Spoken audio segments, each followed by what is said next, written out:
चलिए हम लोग कंटिन्यू करते हैं बेटा आगे का लेक्चर, आगे के कंसेप्ट्स पे, मोल कंसेप्ट चैप्टर के।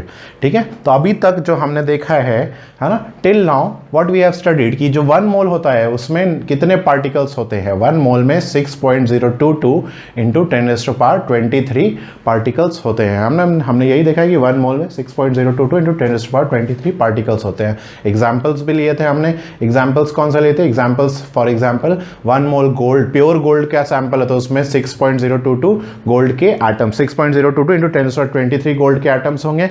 और अगर 1 मोल ऑफ प्योर वाटर है तो उसमें 6.022 इंटू 10⁻23 वाटर के मॉलिक्यूल्स होंगे।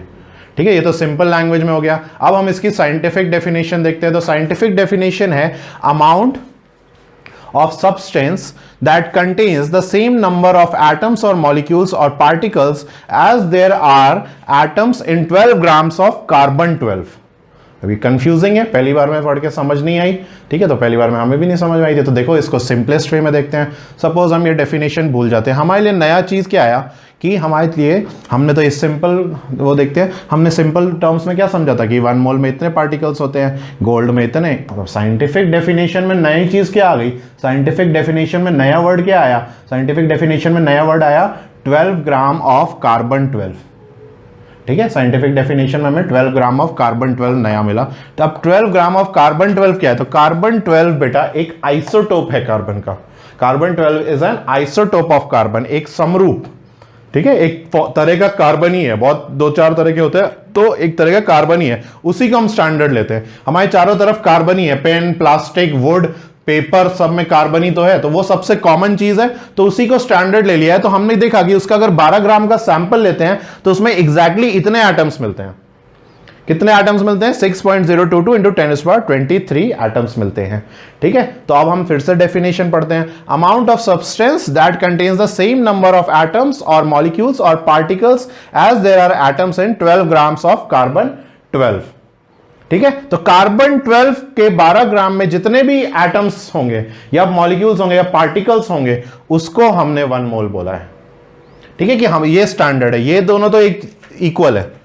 ठीक है, number of same number of atoms या मॉलिक्यूल्स और पार्टिकल्स। तो 12 ग्राम ऑफ कार्बन 12, ठीक है, या 1 मोल ऑफ कार्बन 12 में जितने एटम्स होंगे उतने ही 1 मोल के पार्टिकल्स में होंगे। जितने एटम्स इसमें होंगे उसके नंबर का वही 1 मोल के बराबर होगा। ठीक है, समझ में आया भाई? तो 1 मोल ऑफ 12 है ना, या फिर 1 मोल की जगह हम क्या बोल सकते हैं? 1 मोल ऑफ कार्बन 12 का वेट कितना होगा? 12 ग्राम ही होगा।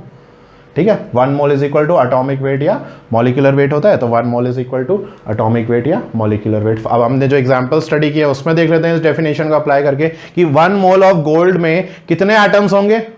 1 मोल ऑफ गोल्ड में कितने एटम्स होंगे? उतने ही एटम्स होंगे जितने 12 ग्राम ऑफ कार्बन 12 में है। ठीक है, 1 मोल ऑफ गोल्ड में कितने एटम्स होंगे? उतने ही होंगे जितने 12 ग्राम ऑफ कार्बन 12 में है। ऐसे ही 1 मोल ऑफ प्योर वाटर में कितने मॉलिक्यूल्स होंगे बेटा? गेस करो भाई, 1 मोल ऑफ प्योर वाटर में कितने मॉलिक्यूल्स होंगे?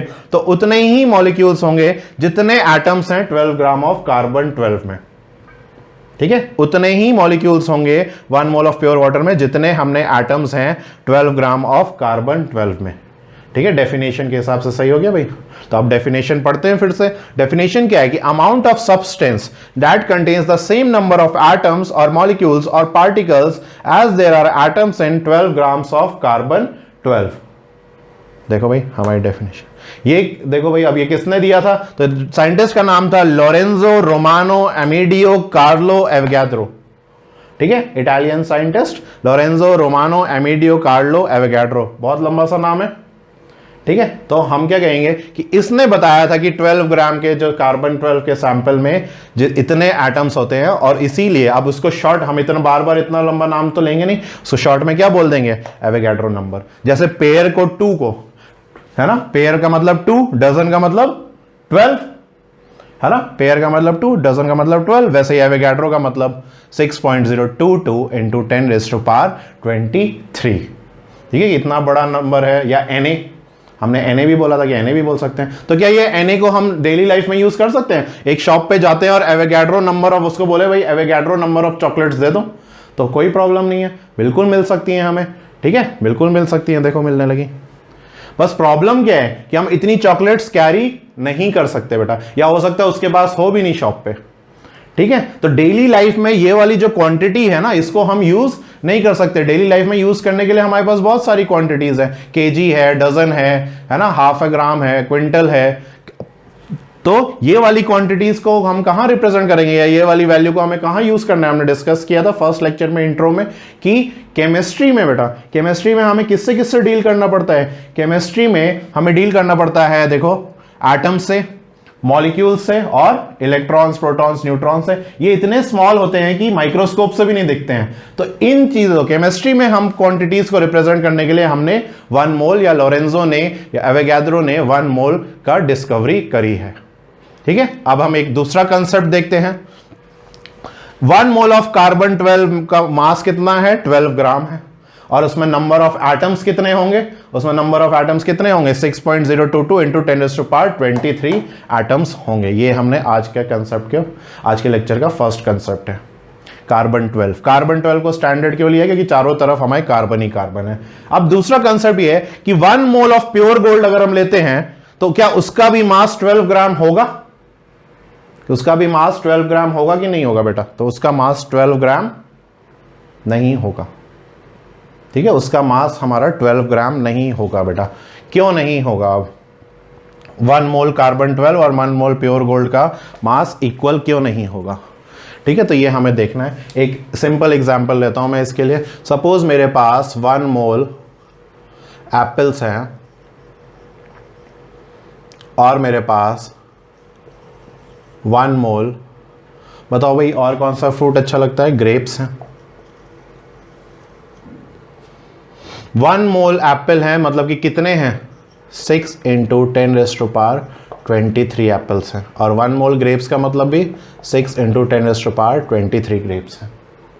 ठीक है, तो 1 मोल एप्पल्स हैं एक बास्केट में, एक बास्केट में 1 मोल ग्रेप्स हैं मेरे पास। दोनों का मास क्या, दोनों बास्केट का मास क्या होगा? सेम क्या डिफरेंट? तुम्हें खुद ही पता होगा, प्रैक्टिकली भी हमने कई चीजें करी होंगी, है ना। तो 1 मोल एप्पल का किसका मास ज्यादा होगा? सपोज एक एप्पल का mass, 1 apple weighs 10 grams and 1 grapes weighs how many gram? 1 gram literally. तो 1 एप्पल 10 ग्राम नहीं होगा, फॉर एग्जाम्पल ले रहे हैं। तो 1 एप्पल का अगर 10 ग्राम है तो 1 मोल का तो इंटू 10 है ना। तो 100 एप्पल ले लेते हैं सपोज, तो 100 एप्पल्स का वेट कितना होगा? 1000 ग्राम। और 100 ग्रेप्स का मास कितना होगा बेटा? बताओ भाई, 100 ग्राम। नंबर सेम है दोनों का, नंबर सेम है बेटा, दोनों में नंबर सेम है। देखो ये नंबर कंसिडर कर लो या ये वाला कंसिडर कर लो, तो दोनों में 100 एंड 100 ही है, बट दोनों का वेट क्या है? डिफरेंट। इसका वेट ज्यादा आ रहा है। क्यों? क्योंकि एप्पल का साइज बड़ा होता है, एप्पल के अंदर क्वांटिटी, कॉन्स्टिट्यूएंट जो उसके अंदर फ्लैश है, जो है ना, जो फ्रूट है वो ज़्यादा है। ग्रेप छोटा सा होता है, ग्रेप में फ्लैश कम होता है, उसका साइज स्मॉल है। तो अलग अलग पार्टिकल्स का या अलग अलग एलिमेंट्स का अर्थ पे डिफरेंट डिफरेंट शेप, साइज और मास है। नंबर सेम हो सकते हैं, एक 100 क्रिकेट की बॉल भी हो सकती है और 100 बास्केटबॉल की भी बॉल हो सकती है बेटा। तो क्या सबका मास सेम होगा? डिपेंड कि उसके अंदर क्या है। हो सकता है 100 क्रिकेट की बॉल स्मॉल है पर वो हैवी हो सकती है 100, क्योंकि बास्केटबॉल तो अंदर से क्या है? हॉलो।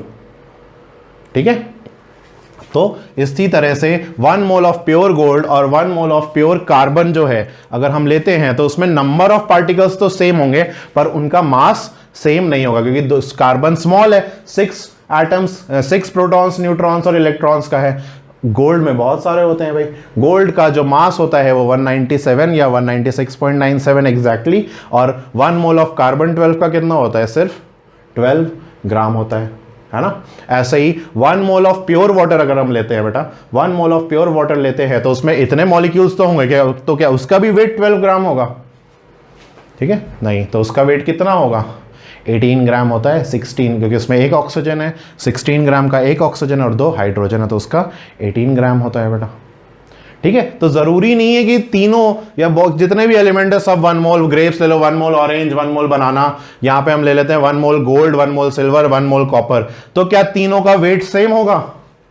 तीनों का वेट सेम होगा। तीनों में देखो एटम्स तो सेम है, एटम्स तो सेम है, पर तीनों का वेट सेम होगा बेटा? नहीं। तीनों का वेट क्या होगा, डिफरेंट, तीनों का मास डिफरेंट होगा, पर तीनों में नंबर ऑफ एटम्स सेम होंगे, पर तीनों का मास क्या होगा, डिफरेंट होगा। Mass of each element will be different, copper का डिफरेंट है, सिल्वर का डिफरेंट है और गोल्ड का भी डिफरेंट होगा। तो हर एलिमेंट का मास डिफरेंट हो सकता है बट 1 मोल क्वांटिटी जो है सेम होगी, ठीक है। 1 मोल, जैसे मैं बोलूंगा 1 डजन लाओ, 1 डजन लाएंगे तो 1 डजन ये होगा, 1 डजन एप्पल लाए, 1 डजन बनाना लाए और 1 डजन ऑरेंज लाए, तो सबके 12 ही होंगे, पर हर फ्रूट का टोटल मास क्या होगा, डिफरेंट, ठीक है। तो 2 कंसेप्ट हमने कंसिडर किए हैं बेटा। फर्स्ट कंसेप्ट था कि कार्बन 12 ग्राम ऑफ कार्बन 12 में जितने भी एटम्स होंगे उसी को हमने 1 मोल बोल दिया है। कार्बन 12 को हमने स्टैंडर्ड ले लिया है क्योंकि वो सबसे कॉमन सैंपल है, प्लास्टिक में, वुड में, पेपर में, पेज में, हर जगह चारों तरफ हमारे पास कार्बन ही कार्बन है, मोस्ट कॉमनली यूज्ड और मोस्ट स्टैंडर्ड, ठीक है। और बाकी का ये कि बाकी का कि सबका मास क्या होगा बेटा, सबका मास होगा डिफरेंट, ठीक है। तो अब हम इस कंसेप्ट को कंसिडर करते हुए आगे के लेक्चर्स को कंटिन्यू करते हैं। ओके।